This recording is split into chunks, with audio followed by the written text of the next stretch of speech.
GeM TV நிகழ்வுகளை வழங்குவோர் Akshaya hotel and catering service.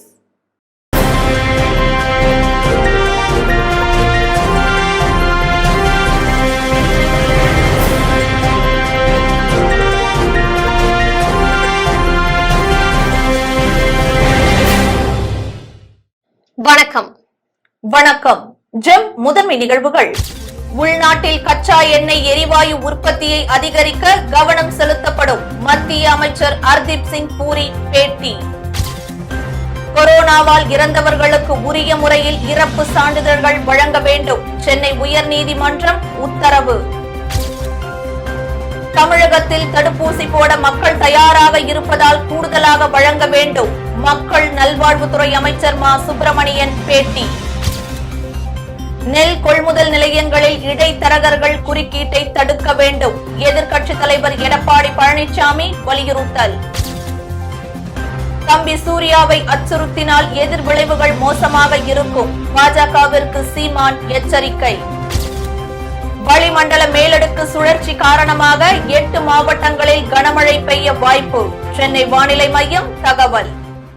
இனி விரிவான நிகழ்வுகளை காணலாம். உள்நாட்டில் கச்சா எண்ணெய் இயற்கை எரிவாயு உற்பத்தியை அதிகரிப்பதில் கவனம் செலுத்தப்படும் என பெட்ரோலியத்துறை அமைச்சர் ஹர்தீப் சிங் பூரி தெரிவித்துள்ளார். பெட்ரோலியத்துறை அமைச்சர் ஹர்தீப் சிங் பூரி தனது அமைச்சகத்தில் பொறுப்பேற்றுக் கொண்ட பின் செய்தியாளர்களை சந்தித்தார்.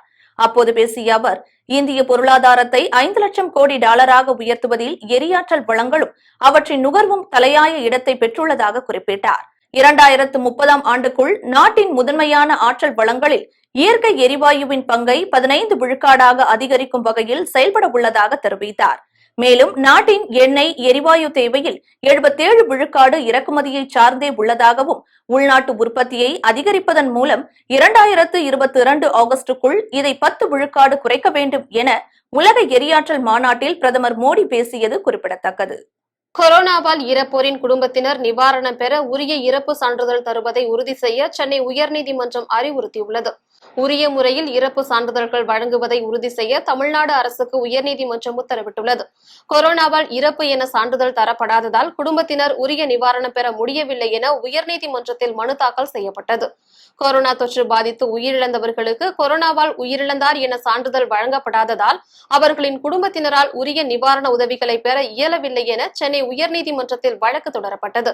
அந்த மனுவில் கொரோனா தொற்றால் உயிரிழந்தவர்களுக்கு உரிய முறையில் சான்றிதழ்கள் வழங்க உத்தரவிட வேண்டும் என கோரப்பட்டது. இந்த வழக்கு தலைமை நீதிபதி சஞ்சீப் பானர்ஜி தலைமையிலான அமர்வில் விசாரணைக்கு வந்தது. அப்போது மத்திய அரசு தரப்பில் ஆஜரான வழக்கறிஞர், கொரோனாவால் உயிரிழந்தவர்களுக்கு கொரோனா காரணமாக உயிரிழந்ததை குறிப்பிட்டு இறப்பு சான்றிதழ்கள் வழங்க வேண்டும் என மாநில அரசுகளுக்கு உச்சநீதிமன்றம் உத்தரவிட்டுள்ளதாக குறிப்பிட்டார். இதை பதிவு செய்த நீதிபதிகள், கொரோனா தொற்று பாதித்து உயிரிழந்தவர்களின் குடும்பத்தினர் நிவாரண உதவிகளை பெறும் வகையில் உரிய முறையில் இறப்பு சான்றிதழ்கள் வழங்குவதை உறுதி செய்ய வேண்டும் என தமிழக அரசுக்கு உத்தரவிட்டு விசாரணையை 10 வாரங்களுக்கு தள்ளி வைத்தனர். தமிழகத்தில் தடுப்பூசி போட மக்கள் தயாராக இருப்பதால் கூடுதலாக வழங்க வேண்டும் என தமிழக மக்கள் நல்வாழ்வுத்துறை அமைச்சர் மா சுப்பிரமணியன் தெரிவித்தார். மத்திய சுகாதாரத்துறை செயலாளரை சந்திக்க தமிழக சுகாதாரத்துறை செயலாளர் டெல்லி செல்கிறார். மத்திய சுகாதாரத்துறை அமைச்சர் மாற்றப்பட்டதால் புதிய அமைச்சருடன் தமிழகத்திற்கு கொரோனா தடுப்பூசி, எய்ம்ஸ் மருத்துவமனை, தமிழகத்தில் புதிதாக கட்டப்பட்டு உள்ள 11 மருத்துவக் கல்லூரிகளில் மாணவர் சேர்க்கை ஆகியவை குறித்து விவாதிக்கப்படும் என்று தெரிவித்தார். தமிழகத்தில் மாதம் ஒன்றுக்கு 2 கோடி தடுப்பூசிகள் வந்தாலும் அதை செலுத்தக்கூடிய நிர்வாக கட்டமைப்பு தயாராக உள்ளது என்று தெரிவித்த அவர், மத்திய அரசு கூடுதல் தடுப்பூசிகளை வழங்க வேண்டும் என்று தெரிவித்தார். மேலும் செங்கல்பட்டு தடுப்பூசி மையத்தை மத்திய அரசு நடத்த வேண்டும் அல்லது தமிழகத்திற்கு நடத்த அனுமதிக்க வேண்டும் என்ற கோரிக்கை வைக்கப்பட்டு உள்ளது என்று தெரிவித்தார். தமிழகத்தில் புதிதாக கட்டப்பட்டுள்ள 11 மருத்துவக் கல்லூரிகளில் மாணவர் சேர்க்கை கொண்ட பல்வேறு விஷயங்கள் குறித்து விவாதித்தோம். மருந்துகள் தடுப்பூசி மக்களுக்கு அதிகமாக ஆர்வம் இருக்குது. இப்போ அதிக அளவில் தடுப்பூசி கேட்டு என்ன அதற்காகத்தான் ஏற்கனவே மாண்புமிகு தமிழக முதல்வர் அவர்கள் பாரத பிரதமரிடம் நேரடியாகவும் கடந்த 14ஆம் தேதி நேரடியாக சென்று வலியுறுத்தினார்கள். அதற்கு முன்பே நிறைய முறை கடிதங்களின் வாயிலாகவும் தொலைபேசியின் வாயிலாகவும் தொடர்ந்து கேட்டுக்கொண்டிருக்கிறார்கள். அந்த வகையில் தான் ஜூலை மாதத்திற்கான ஒரு தொகுப்பாக 71 லட்சம் தரப்படும் என்று அறிவிக்கப்பட்டது. அந்த வகையில் இதுவரை 10 லட்சம் தடுப்பூசிகள் வந்திருக்கிறது. இன்னமும் 61 லட்சம் தடுப்பூசிகள் இந்த மாத இறுதிக்குள் வரும். வருகிற 11ஆம் தேதி அந்த தொகுப்பிலிருந்து வருவதற்கான ஒரு எண்ணிக்கை அறிவிக்கப்பட்டு ஆண்டிலிருந்து தொடர்ந்து வரும் என்று எதிர்பார்க்கப்படுகிறது. தமிழகத்தை பொறுத்தவரை ஒரு மாதம் ஒன்றுக்கு 2 கோடி அளவுக்கு தடுப்பூசி வந்தாலும் அதை செலுத்துவதற்குரிய நிர்வாக கட்டமைப்பு தயாராக இருக்கிறது. மக்களும் தயாராக இருக்கிறார்கள். எனவே ஒன்றிய அரசு கூடுதலான தடுப்பூசிகளை தர வேண்டும் என்கின்ற இந்த கோரிக்கை தொடர்ந்து அரசின் சார்பில் வலியுறுத்தப்படுகிறது. இந்த செங்கல்பட்டு தடுப்பூசி மையம் இருக்கு, அது வந்து யாரும் எடுக்க வரல, பெண்கள் எடுக்க வரல. அது ஏற்கனவே கடந்த மார்ச் மாதமும் ஏப்ரல் மாதத்தின் மத்தியில் தான் அந்த டெண்டர் முடிவுற்றதாக முன்னாள் சுகாதாரத்துறை அமைச்சர் தன்னுடைய சமூக வலைதளத்தில் பதிவு செய்திருக்கிறார். மே மாதம் 7ஆம் தேதிக்கு பிறகுதான் திமுக அரசு பொறுப்பேற்றது.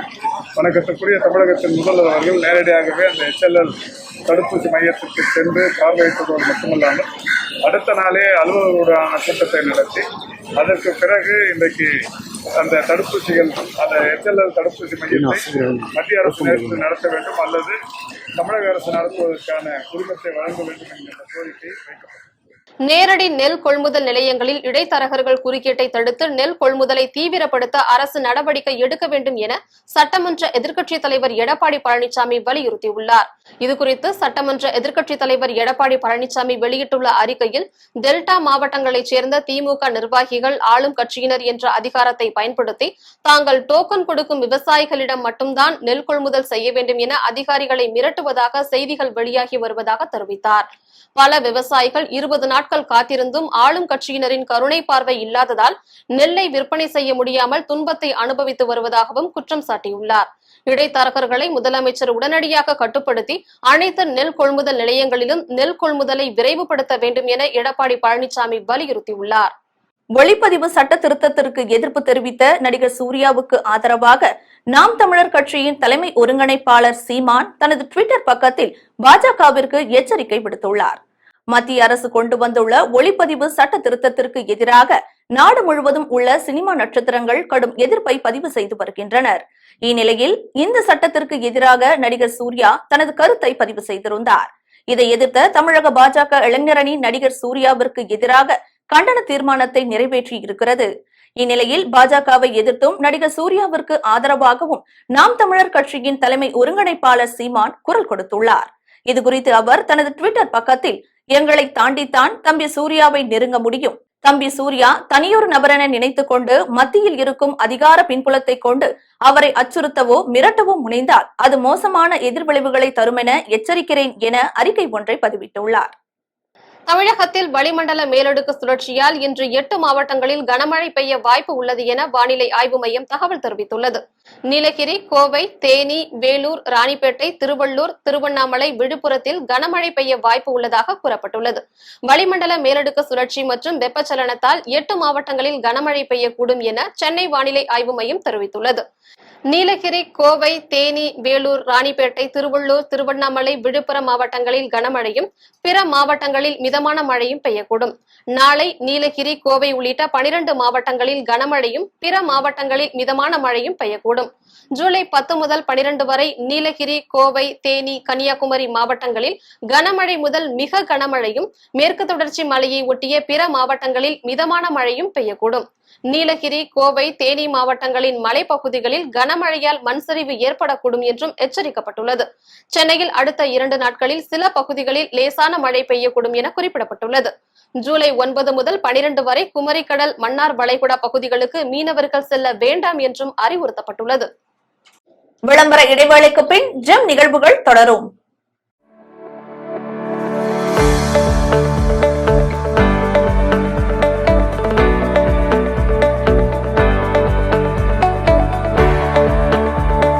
அக்ஷயா கேட்டரிங் சர்வீஸ் உயர்தரமான முறையில் சமையல் செய்து மக்களின் நன்மதிப்பையும் பெயர் ஆதரவையும் பெற்று வரும் அக்ஷயா கேட்டரிங் சர்வீஸ் திருமணம், சீமந்தம், கிரகப்பிரவேசம், மஞ்சள் நீராட்டு விழா, பிறந்த நாள் விழா, காதணி விழா போன்ற உங்கள் இல்லத்தில் நடைபெறும் அனைத்து சுப நிகழ்ச்சிகளுக்கும் சுவையான முறையில் டிஃபன் மற்றும் சாப்பாடு வகைகள் நியாயமான விலையில் உங்கள் உறவினர்கள் மற்றும் நண்பர்கள் பாராட்டும் வகையில் தயார் செய்து உங்கள் இல்லத்திற்கு வந்து சர்வீஸ் செய்து தருகிறோம்.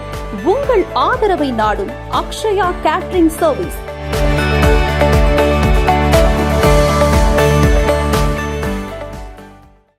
ஜெம் நிகழ்வுகள் தொடர்கின்றது. கொரோனா தொற்றால் இதுவரை ஒரு பெற்றோரை இழந்தவர்கள் எண்ணிக்கை 3592 பேர் என கரூரில் தமிழ்நாடு குழந்தை உரிமைகள் பாதுகாப்பு ஆணைய தலைவர் சரஸ்வதி ரங்கசாமி தெரிவித்தார். கரூர் மாவட்ட ஆட்சியர் கூட்டரங்கில் தமிழ்நாடு குழந்தை உரிமைகள் பாதுகாப்பு ஆணையம் சார்பில் ஆணையத்தின் தலைவர் சரஸ்வதி ரங்கசாமி தலைமையில் ஆய்வுக் கூட்டம் நடைபெற்றது. இந்த கூட்டத்தில் ஆணைய உறுப்பினர்கள் துரைராஜ், டாக்டர் மல்லிகா, மாவட்ட காவல்துறை கண்காணிப்பாளர் சுந்தர வடிவேல், அரசு துறை அதிகாரிகள் கலந்து கொண்டனர். கூட்டத்தில் அனைத்து துறைகளிலும் குழந்தைகள் தொடர்பான பாதுகாப்பு குறித்த ஆய்வு மேற்கொள்ளப்பட்டது. ஆய்வின் நிறைவில் செய்தியாளர்களை சந்தித்த சரஸ்வதி ரங்கசாமி, கொரோனா தொற்றின் 3வது அலையில் இருந்து குழந்தைகளை பாதுகாப்பது எப்படி என்பது குறித்து ஆய்வு மேற்கொண்டோம் என்று தெரிவித்தார். மேலும் இதுவரை 235 குழந்தை திருமணம் நடப்பதை கரூர் மாவட்டத்தில் தடுக்கப்பட்டுள்ளது என்று தெரிவித்த அவர், கரூர் மாவட்டத்தில் மட்டும் பெற்றோரை இழந்தவர்கள் 39 பேர் உள்ளனர் என்று தெரிவித்தார். தமிழ்நாடு குழந்தை உரிமைகள் பாதுகாப்பு ஆணையம் ஆய்வு கூட்டத்தை மேற்கொண்டு குழந்தைகள் சம்பந்தப்பட்ட அனைத்து துறையிலும் குழந்தைகளுக்காக எடுக்கப்பட்ட நடவடிக்கைகள் 3வது அலை கொரோனா தொற்றினால் 3வது அலை வர இருக்கின்ற காரணத்தால் குழந்தைகள் பாதிக்கப்படாத வண்ணம் முன்னெச்சரிக்கை நடவடிக்கை எடுக்க வேண்டும் என்பது குறித்து ஆலோசனைகளை மதிவுகளுடன் கூறிக்கொண்டிருக்கிறோம். அதே போல அனைத்து டிபார்ட்மெண்டிலும் அனைத்து துறையிலும் குழந்தைகள் எந்த வகையிலும் பாதிக்கப்படாத வண்ணம் எவ்வாறு நடவடிக்கை எடுக்க வேண்டும் என்பது குறித்தும் விவாதித்துக் கொண்டுள்ளோம். குழந்தை திருமணம் எப்படியெல்லாம் தடுக்கப்பட வேண்டும் என்பது குறித்து பேசியுள்ளோம். அதே போல இந்த COVID-19 பெற்றோரை இழந்த குழந்தைகள் எத்தனை பேர் அதை பற்றி நாங்கள் பேசிட்டு இருக்கோம். அதனுடைய கணக்கு எடுத்துட்டு இருக்கோம். குழந்தை திருமணம் இந்த மாவட்டத்தில் 235 திருமணம் இந்த வருஷம் நடந்திருக்கு. அதாவது தடுக்கப்பட்டிருக்கு, நடக்க இருந்துதான் தடுத்திருக்கிறாங்க. ஒரு பெற்றோரை இழந்த குழந்தைகளை எண்ணிக்கை 3592. ஒரு பெற்றோரை, 2 பெற்றோரை இழந்த குழந்தைகளை எண்ணிக்கை 93. ஆமா, தமிழ்நாடு 41 மொத்தம். அதுல பெற்றோர் 2 பேர் இழந்த குழந்தைங்க 2 பேர். பெட்ரோல், டீசல், சமையல் எரிவாயு விலையை தொடர்ந்து உயர்த்தி வரும் மத்திய அரசை கண்டித்து நாகர்கோவில் வடசேரி சந்திப்பில் உள்ள பெட்ரோல் நிலையம் முன்பு காங்கிரஸ் நாடாளுமன்ற உறுப்பினர் விஜய்வசந்த் தலைமையில் காங்கிரஸ் கட்சி சார்பில் கண்டன ஆர்ப்பாட்டம் மற்றும் கையெழுத்து இயக்கமும் நடைபெற்றது. பெட்ரோல், டீசல், சமையல் எரிவாயு விலைகளை மத்திய அரசு நாளுக்கு நாள் உயர்த்தி கொண்டே செல்கிறது.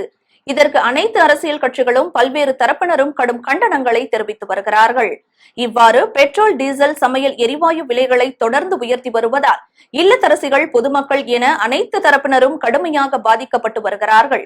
இதனிடையே பெட்ரோல், டீசல், சமையல் எரிவாயு விலையை உயர்த்தி பொதுமக்களை கஷ்டப்படுத்தி வரும் மத்திய அரசை கண்டித்து குமரி நாடாளுமன்ற உறுப்பினர் விஜய்வசந்த் தலைமையில் காங்கிரஸ் கட்சியினர் நாகர்கோயில் வடசேரி சந்திப்பில் அமைந்துள்ள பெட்ரோல் நிலையம் முன்பு கண்டன ஆர்ப்பாட்டம் நடத்தினார்கள். மேலும் பெட்ரோல், டீசல், சமையல் எரிவாயு விலையை குறைக்க வலியுறுத்தி பொதுமக்களிடம் கையெழுத்து வாங்கும் போராட்டமும் நடைபெற்றது. இதில் குமரி காங்கிரஸ் கட்சியைச் சேர்ந்த நிர்வாகிகள், தொண்டர்கள் என ஏராளமானோர் கலந்து கொண்டனர்.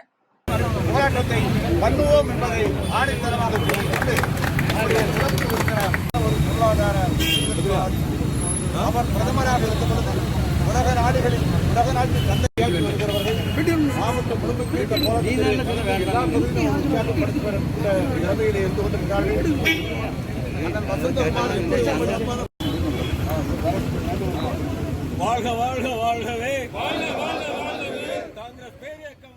கொரோனா பாதிப்பில் இருந்து நம்ம ஒன்றும் மீளவும் இல்லை. பல பேர் வேலைவாய்ப்பை இழந்திருக்கிறார்கள், பல பேர் வாழ்வாதாரம் பாதிக்கப்பட்டுள்ளது. அந்த நேரத்தில் வீட்டு தேவையான பெட்ரோல், டீசல் மற்றும் எரிவாயு பொருட்களின் விலை உயர்வு ரொம்ப கண்டிக்கத்தக்கது. இதை காங்கிரஸ் அரசானது காங்கிரஸ் கட்சியானது அப்போது எதிர்த்து கொண்டே வருகிறது. அதன் அடிப்படையில் இப்பொழுது கையெழுத்து இயக்கம் பண்ணி எல்லா பொதுமக்களிடமும் பெட்ரோல் விலை உயர்வை கண்டித்து கையெழுத்து எடுத்துருக்கோம். அது மட்டுமல்லாமல் பல வகையான போராட்டங்கள் பண்ணியிருக்கோம். சைக்கிள் பேரணி பிளான் பண்ணியிருக்கோம். அந்த மாதிரி மகளிர் எல்லாரும் சேர்ந்து நாடு முழுவதும் பல ஆர்ப்பாட்டங்கள் நடந்திருக்கு. அதில் முதற்கட்டமாக கன்னியாகுமரி நாகர்கோயிலில் நாங்கள் இந்த கையெழுத்து இயக்கத்தை தொடர்ந்து வைக்கிறோம். மத்திய அமைச்சரவை மாற்றி அமைச்சிருக்காங்க, அதே மாதிரி மத்திய அமைச்சர் ராஜினாமா பண்ணியிருக்காங்க. அதை பற்றி எப்படி நினைக்கிறீங்க? இப்போ அதை பற்றி ஒரு கருத்துக்கள் பெரிய இதில் இல்லை. மத்திய அரசு அவங்களுக்கு தேவையான விரிவுகளை பண்ணியிருக்காங்க. இதில் ஒரு பெரிய மாற்றங்கள் எதுவும் இல்லை. ஆனால் எங்களுடைய இது என்னென்னா, மத்திய அரசு பதில் சொல்லி ஆகணும். இந்த எரிவாயு பொருள் விலை உயர்வுகளுக்கு மட்டுமல்ல, ஆல்ரெடி காங்கிரஸ் கட்சியானது இந்த ரஃபேல் ஊழல்களுக்கு பதில் சொல்லி ஆக வேண்டும். இந்த பல கேள்விகள் எங்களுக்கு இருக்குது. பாராளுமன்றம் கூடிய விரைவில் கூடுகிறது. ஸோ அதனால் எங்கள் கேள்விகளுக்கு அந்த அரசு பதில் சொல்லி ஆகணும் என்று சொல்லிக்கிறோம். பெட்ரோல் டீசல் விலை உயர்வை கண்டித்து தென்காசியில் காங்கிரஸ் கட்சி சார்பில் சட்டமன்ற உறுப்பினர் பழனி நாடார் கலந்து கொண்டு கண்டன ஆர்ப்பாட்டத்தில் ஈடுபட்டார். தென்காசியில் பெட்ரோல் டீசல் விலை உயர்வை கண்டித்து நாடு முழுவதும் காங்கிரஸ் கட்சி சார்பில் கண்டன ஆர்ப்பாட்டம் நடைபெற்றது. இந்த ஆர்ப்பாட்டத்திற்கு நகர தலைவர் காதர் மைதீன் தலைமை தாங்கினார். மேலும் இந்த ஆர்ப்பாட்டத்தில் சட்டமன்ற உறுப்பினர் பழனி நாடார் சிறப்பு அழைப்பாளராக கலந்து கொண்டு மத்திய அரசை கண்டித்து கண்டன கோஷங்களை எழுப்பினார். இதனைத் தொடர்ந்து அரசு விரைவாக பெட்ரோல் டீசல் விலையை கட்டுக்குள் கொண்டுவர வேண்டும் என ஆர்ப்பாட்டத்தில் மத்திய அரசை கண்டித்து கையெழுத்து இயக்கம் தொடங்கப்பட்டது. இதில் மாவட்ட இளைஞரணி செயலாளர் சுப்பையா, தென்காசி தொகுதி இளைஞர் காங்கிரஸ் தலைவர் சந்தோஷ் உட்பட நிர்வாகிகள் பலர் கலந்து கொண்டனர்.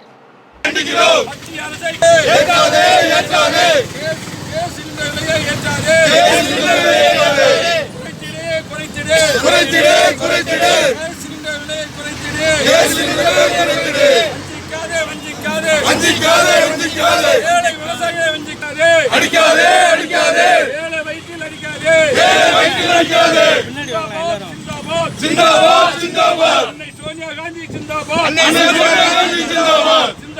ஜிந்தாபாத், ஜிந்தாபாத், ஜிந்தாபாத். ராகுல் காந்தி ஜிந்தாபாத், ராகுல் காந்தி ஜிந்தாபாத். வாழ்கவே, காங்கிரஸ் வாழ்கவே, வாழ்க வாழ்க வாழ்கவே, காங்கிரஸ் புகழ் வாழ்கவே, காங்கிரஸ் புகழ் வாழ்கவே.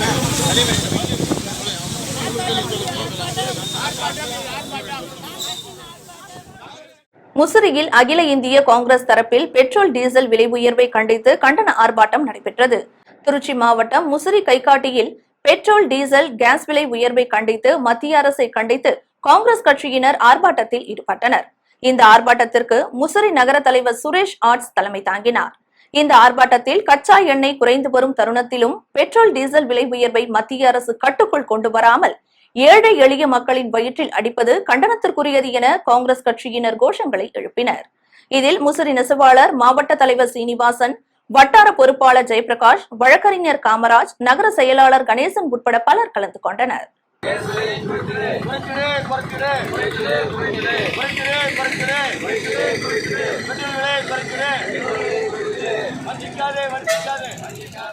கோவையில் மாட்டு வண்டியில் சென்று பெட்ரோல் டீசல் சமையல் எரிவாயு விலை உயர்வை கண்டித்து மத்திய அரசுக்கு எதிராக கையெழுத்து இயக்கம் நடைபெற்றது. பெட்ரோல் டீசல் சமையல் எரிவாயு விலையை கண்டித்து தமிழக காங்கிரஸ் கட்சி சார்பில் தமிழகம் முழுவதும் பல்வேறு போராட்டங்கள் நடைபெற்று வருகின்றன. இந்நிலையில் தமிழகம் முழுவதும் உள்ள அனைத்து பெட்ரோல் பங்க் முன்பும் கையெழுத்து இயக்கம் நடத்தப்படும் என தமிழக காங்கிரஸ் தலைவர் அழகிரி அறிவித்திருந்தார்.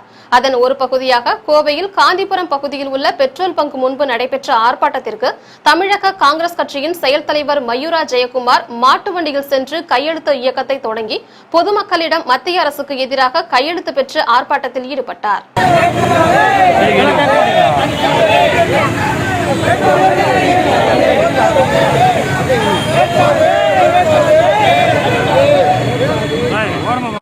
பெட்ரோல் விலை இன்று 100 ரூபாயை தாண்டி ஒரு லிட்டர் விற்கப்படுகிறது.